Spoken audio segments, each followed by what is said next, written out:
کہ جب لوگ اجتماعیت کی بجائے انفرادیت کی طرف قدم بڑھاتے نظر آتے ہیں،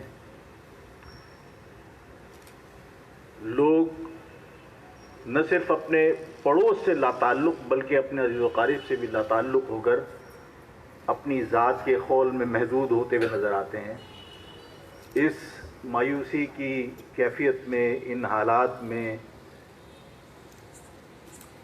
اس معاشرے کے باصلاحیت لوگوں کو ایک جگہ جمع کیا، ان لوگوں کے ذریعے جو سندھ کے اربن ایریاز کے ساتھ ناانصافیاں اور زیادتیاں ہو رہی ہیں، اس حوالے سے آگاہی پیدا کرنے کی جو کوشش کی، اس پر میں ان سب کو زبردست خراج تحسین پیش کرتا ہوں۔ میرے ذہن میں یہ تھا کہ ایس کیو جی ایف کے اس پروگرام میں ہم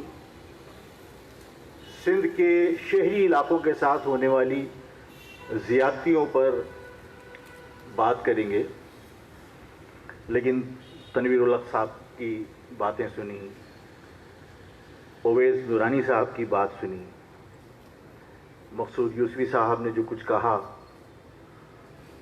وہ بھی میرے ذہن میں ہے۔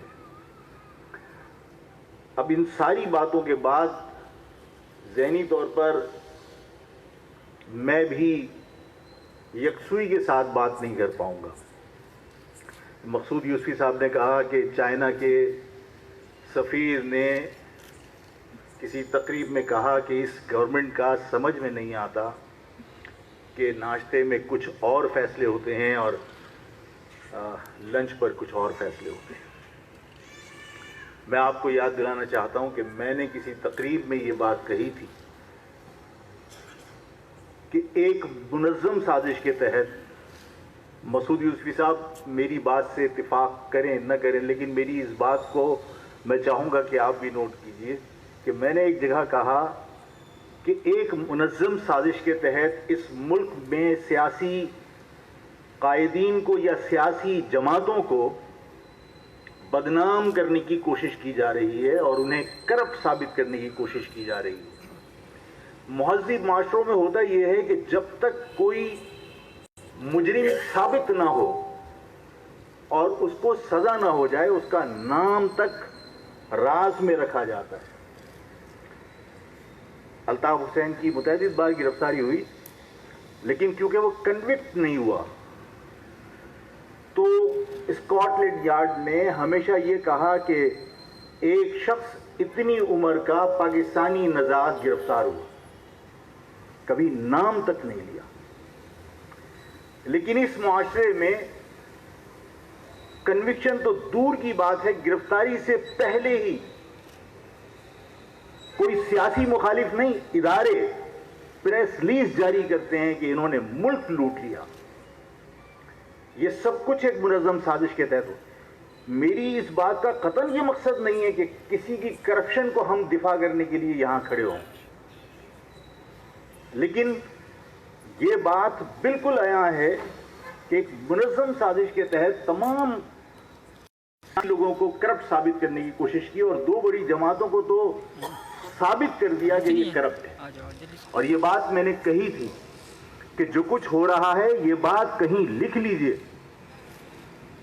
کہ دو بڑی جماعتیں جو اس پاکستان میں قومی دھارے کی بڑی جماعتیں شمار کی جاتی ہیں، انہیں عوام کے سامنے کرپٹ اور ملک لوٹنے والا ثابت کیا جائے گا۔ اور تیسری قوت ایسی جسے خود تراش کے کھڑا کیا تھا، اسے ناکامی سے دوچار کیا جائے گا۔ اور جب دو بڑی جماعتیں ناکام ہو جائیں، کرپٹ ثابت ہو جائیں، اور تیسری بڑی قوت ناکام ثابت ہو جائے، تو اس بات کو کہنے میں کوئی عار محسوس نہیں کی جائے گی کہ جناب ہم نے بہت کوشش کی، یہ کرپٹ تھے، اس کو ہم نے آزمایا لیکن یہ بھی ناکام ہو گیا۔ اس پریزیڈنشل سسٹم کے علاوہ اس ملک میں اب کوئی دوسرے سسٹم کی گنجائش نہیں ہے۔ یہ قدم بقدم اس سمت ہم بڑھ رہے ہیں، اور اس پریزیڈنشل سسٹم کے اندر اگر صدارتی نظام کی کھال میں پھر آمریت مسلط کر دی جائے، اور یہ آمریت اس لیے سوٹ کرتی ہے کہ جو مغرب اپنے ایجنڈے کی تکمیل چاہتا ہے اس میں ون مین شو کا ہونا بہت ضروری ہے، آسانی کے ساتھ ایجنڈے کی تکمیل ہو جاتی ہے۔ تو جو حالات ہیں وہ اسی طرف بڑھ رہے ہیں کہ یہ جس طرح کہا ابھی مسعود یوسفی صاحب نے کہا کہ چائنا کا ایمبیسیڈر کہتا ہے اس حکومت کا تو ہماری سمجھ میں ہی نہیں آتا، اسی طرح کی اور بہت ساری مثالیں ہیں۔ میں بعض اوقات سوچتا ہوں، فکر مند ہوتا ہوں کہ کسی سرکاری ملازمت کے لیے اگر چپڑاسی کی بھی ملازمت کسی کو درکار ہو تو اس کا کیریکٹر سرٹیفکیٹ مانگا جاتا ہے۔ تھانے اور ایجنسیاں اس کے ماضی کے حوالے سے اس کا کردار بتاتی ہیں کہ اس کا کوئی جرائم پیشہ کوئی ریکارڈ تو موجود نہیں ہے۔ ایک چپڑاسی کی ملازمت کے لیے کلیئرنس لینی پڑتی ہے۔ یہ سیاسی اکابرین ہیں، ایک قداور صحافت سے تعلق رکھنے والے مسعود یوسفی صاحب ہیں، جانتے ہیں کہ مسرور اسمبلی کا حل کیوں نہیں ہوا؟ اس لیے کہ ہمارے ہاں ایجنسیاں کلیئرنس سرٹیفکیٹ دیتی ہیں، اور وہ کلیئرنس سرٹیفکیٹ نہ ملے تو کونسلر بھی حلف نہیں اٹھا سکتا، M P A M N A بھی حلف نہیں اٹھا سکتا۔ اگر بین الاقوامی سازشوں کی ہم بات کرتے ہیں کہ بین الاقوامی سازشیں جس طرح اویس نورانی صاحب نے کہا کہ بین الاقوامی سازشیں اس کراچی کے اندر ہوتی رہی ہیں، ہم کسی اور کو الزام کیوں دیں؟ دشمن کا تو کام ہی سازش کرنا تھا۔ پیدا ہوتا ہے کہ اس ملک میں چوکیدار کی بھرتی کے وقت کیریکٹر سرٹیفکیٹ مانگنے والوں نے اسٹیٹ بینک میں باقر کو لا کے راتوں رات نامزد کر دیا۔ کس نے کلیئرنس سرٹیفکیٹ دیا؟ یہ باقر وہ ہے جب رومانیہ میں آئی ایم ایف نے اس کو نامزد کیا تو اس رومانیہ کا جی ڈی پی 6% سالانہ۔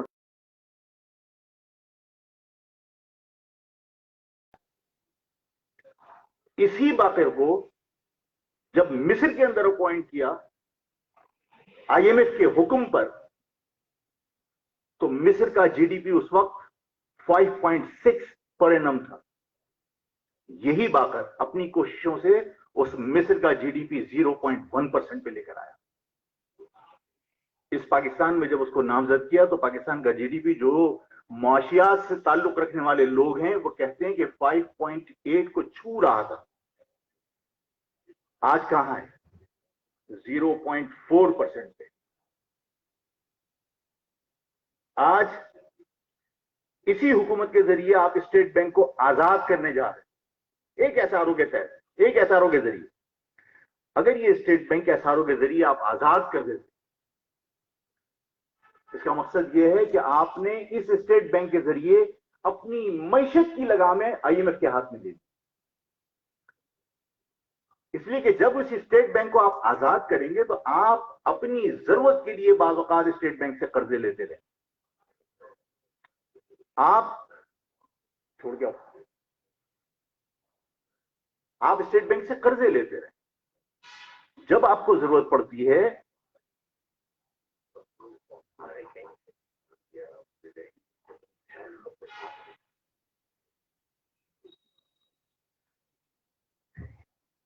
اس اسٹیٹ بینک کی ضرورت اور اسٹیٹ بینک کی جو ذمہ داریاں ہیں اس سے آپ پڑھے لکھے لوگ یقیناً آگاہ ہوں گے کہ جو نوٹ چھپتا ہے آپ کے ہاں وہ آپ کی زر مبادلہ یا لیکوڈیٹی کے اگینسٹ چھپتا ہے، ایسا ہی ہے نا؟ اگر آپ کے ہاں سونے کے ذخائر یا ڈالر کی شکل میں زر مبادلہ 100 روپے کی برابر ہے اور آپ نے 100 روپے چھاپے تو آپ کے روپے کی جو قدر ہے وہ 1 روپے کی برابر ہی ہوگی۔ لیکن اگر 100 روپے کی برابر زر مبادلہ ہے اور 200 روپے چھاپے تو آپ کے نوٹ کی قدر 8 آنے کی برابر ہو جائے گی۔ یہی اصول ہے نا، یہی معاشیات کے اصول ہیں۔ اسی طرح نوٹ چھپتے ہیں آپ کی زر مبادلہ کے اگینسٹ۔ آج جب آپ کو قرضے واپس کرنے ہوتے ہیں تو آپ بیل آؤٹ پیکیجز کی طرف جاتے ہیں، آئی ایم ایف سے ریکویسٹ کرتے ہیں، آپ کچھ اور طریقہ کار اختیار کرتے ہیں تاکہ آپ کا زر مبادلہ کے جو ذخائر ہیں وہ ڈرین آؤٹ نہ ہو جائیں۔ یہ شخص جس کو آئی ایم ایف نے یہاں نامزد کیا اور اسٹیٹ بینک اس کے حوالے کر کے اس کے انگوٹھے کے نیچے آپ ڈال دیں گے، اور کل آئی ایم ایف کی قسط دینے کا وقت ہوا اور اس نے سارا زر مبادلہ اٹھا کے اس قسط کی مد میں دے دیا، اور آپ کے ہاں زر مبادلہ کے ذخائر ختم ہو گئے، تو یہ نوٹ تول کے بکے گا آپ کا، کہاں کھڑی ہوگی آپ کی معیشت؟ یہ سب کچھ جو ہو رہا ہے، یہ سب کچھ اسی لیے ہو رہا ہے کہ اس ملک کی سلامتی کو داؤ پر لگایا جائے۔ میں نے کہا تھا کہ سوچئے کہ کہیں ایسا تو نہیں کہ عمران اس ملک کا گورباچوف ثابت ہو۔ یہ ملک جس تیزی کے ساتھ تنزلی کی طرف جا رہا ہے، میں تو ظاہر ہے کہ یہ بات کرنا چاہتا تھا کہ اس اربن ایریاز کے ساتھ کیا زیادتی ہو رہی ہے، لیکن اربن ایریاز بھی تو اس ملک کے ساتھ جڑے۔ اس ملک کی سلامتی ہی اگر خطرے میں ہو تو میں اربن ایریاز کے مسائل پر کہاں ڈسکس کروں؟ ایسا نہیں ہے کہ اس پہ دل نہیں دکھتا۔ انہوں نے کہا 70 سال میں نظام نہیں بن سکا، میں کہتا ہوں 70 سال پہلے ادھر سڑکیں دھلا کرتی تھی۔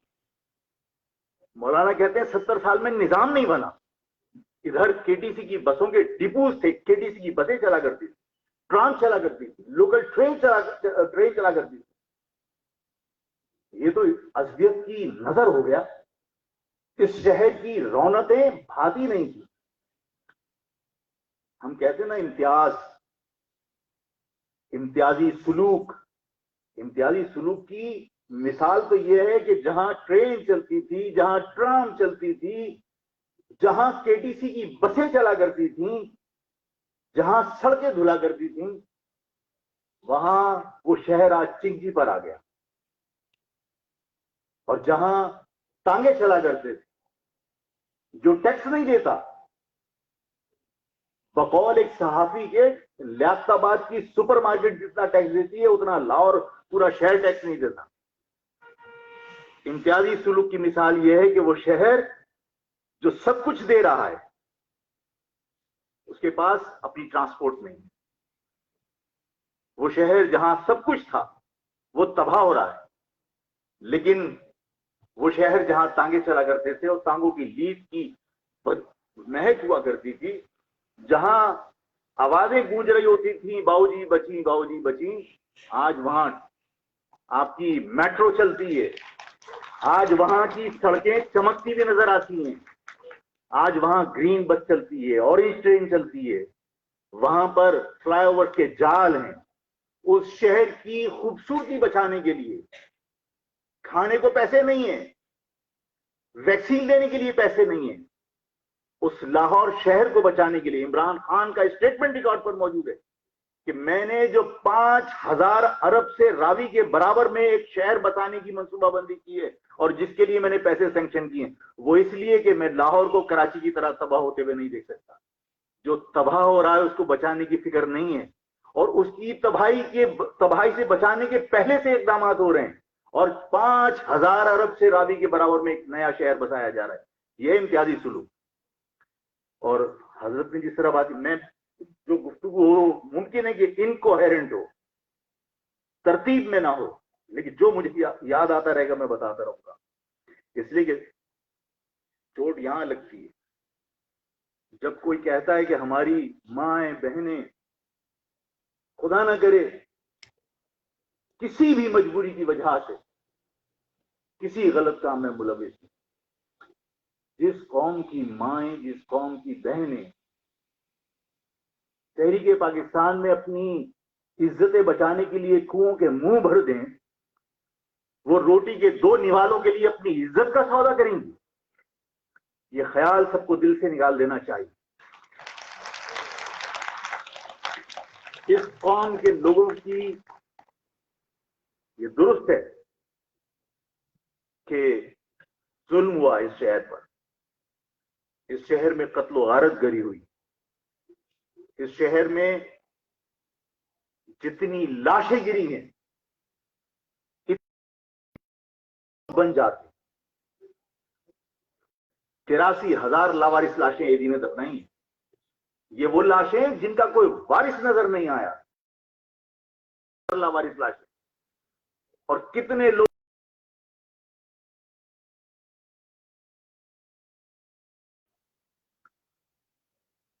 درست ہے، بہت قتل عام ہوا ہے، لیکن اس قتل عام کے پیچھے کیا عوامل کار فرما تھے میں تفصیل میں نہیں جاؤں گا. ایک مثال دوں گا، آپ سب کو سمجھ لینا چاہیے.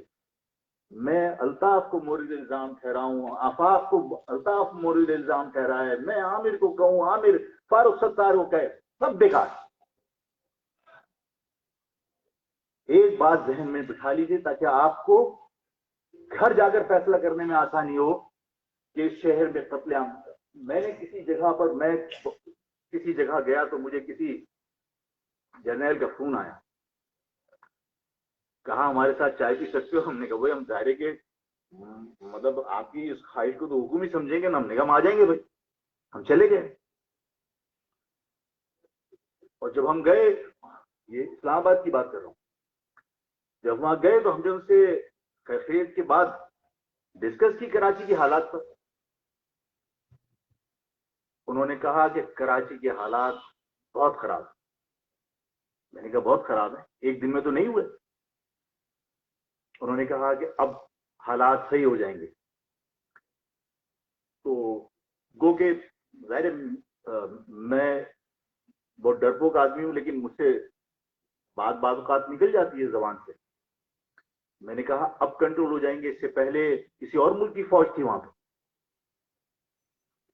جب یہاں ایک شہر میں ایک دن میں 100 قتل ہو رہے تھے، یہاں موساد تھی، یہاں کسی اور ملک کی ایجنسیاں کام کر رہی تھیں.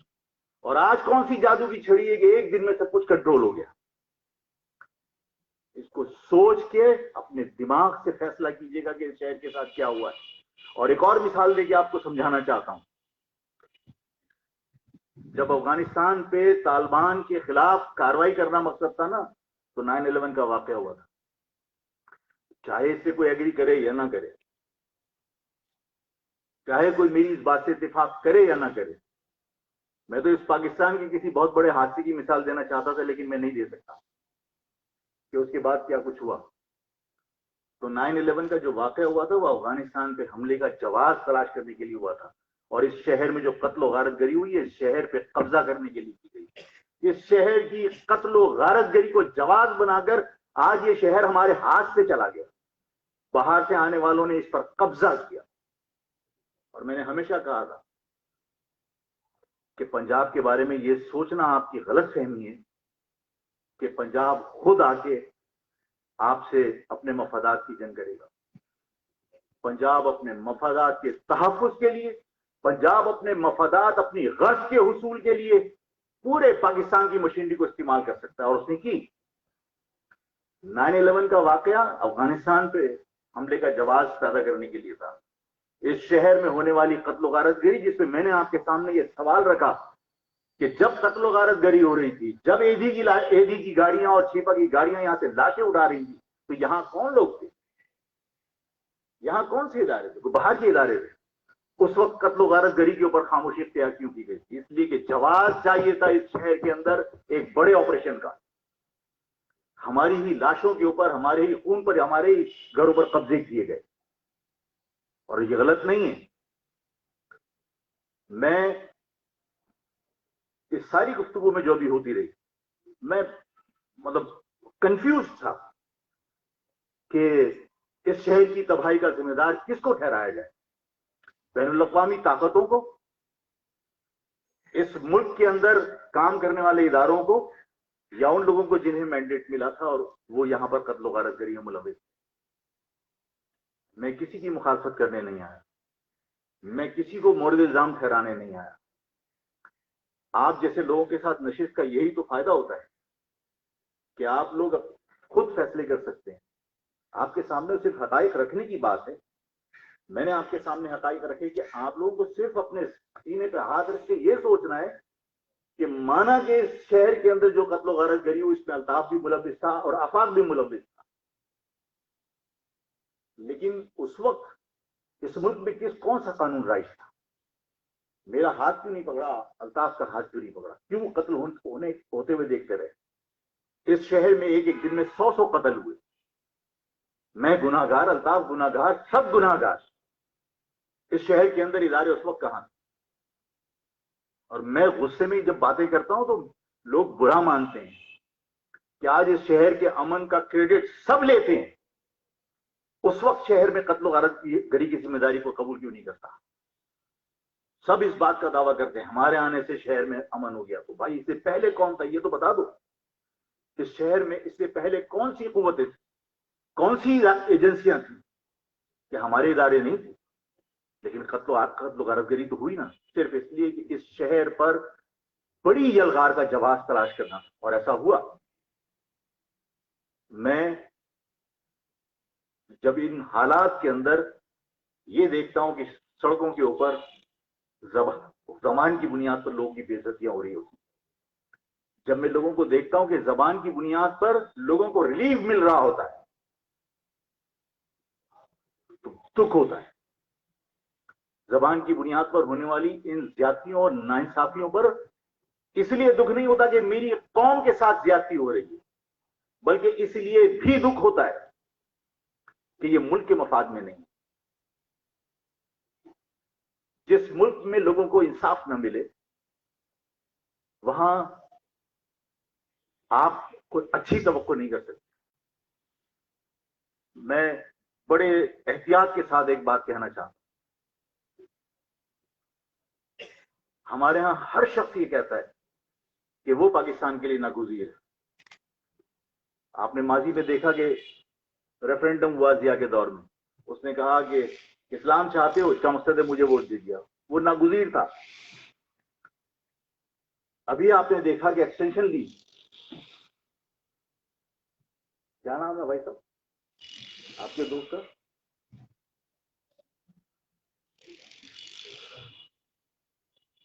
باجوہ صاحب نے ایکسٹینشن لی. کہا حالات ایسے ہیں کہ اس وقت جو ہے وہ چھوڑا نہیں جا سکتا. ابھی تھوڑے دن پہلے ہی بھارت سے دھاگا اور بھارت سے کاٹن اور بھارت سے شوگر منگانے کے لیے بات کی گئی. مطلب کون سی ایمرجنسی جس کے لیے ناگزیر؟ ادارے ہمیشہ، اداروں کو اگر مضبوط کیا جائے تو پھر کوئی شخص انفرادی طور پر ناگزیر نہیں ہے اس ملک کے لیے. نہ نواز شریف، نہ زرداری صاحب، نہ کوئی اور، نہ کوئی اور، نہ کوئی سیاستدان، نہ کوئی جرنیل. ملک سب کے لیے ناگزیر ہے.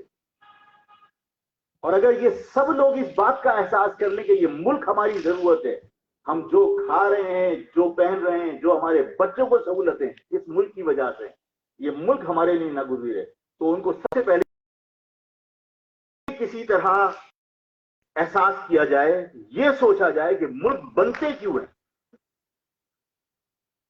اور اگر ملک بننے کی وجوہات 1971 سے پہلے سمجھ میں آ جاتی تو مشرقی پاکستان الگ نہیں ہوتا. ممالک کے بننے کی وجوہات اگر سمجھ میں آ جاتی ہیں کسی کے، ملک الگ ہوتے کیوں ہیں، نئے ممالک مورد وجود میں کیوں آتے ہیں، اگر یہ بات کوئی ریئلائز کر لیتا تو 1971 میں بنگلہ دیش الگ نہیں ہوتا. اور آج بھی اسی بات کا احساس کرنا ضروری ہے کہ یہ سوچا جائے کہ ملک کیوں بنتے. لوگ یہ سمجھتے ہیں کہ کوئی شخص ناگزیر ہے. میں تو کہتا ہوں کہ کوئی شخص کیا، کوئی ادارہ بھی ناگزیر نہیں. اس کی وجہ یہ ہے کہ کوئی یعنی فوج بھی کسی بھی ملک کی اپنے ملک کا دفاع عوام کے بغیر نہیں کر سکتی. 1965 کی جنگ ہو یا 71 کی جنگ ہو، عوام ان کے شانہ بشانہ لڑے تھے. 1965 کی جنگ میں بھی اور 71 کی جنگ میں بھی. 71 کی جنگ کے لوگ آج بھی اس کا خراج ادا کر رہے ہیں. ریڈ کراس کے کیمپوں میں پاکستان کی افواج کے ساتھ شانہ بشانہ لڑے تھے. تو کوئی فوج بھی تنہا ملک کا دفاع نہیں کر سکتی. یہ فوج کو بھی ریئلائز کرنا چاہیے. اور جہاں تک رہی عوام کی بات، تو میں چرچل کا ایک واقعہ آپ کو بیان کر کے اس معاملے کو حل کرتا ہوں کہ چرچل وزیر اعظم تھا سیکنڈ ورلڈ وار کے دوران برطانیہ کا. غلط تو نہیں ہے؟ ایسے ہی ہے نا. چرچل کے لوگوں نے پوچھا کہ کیا ہمارے ملک پر کوئی قبضہ کر لے گا، کیونکہ سیکنڈ ورلڈ وار میں جاپان، رشیا، یہ سب بہت اوفینسو رول تھا ان کا. تو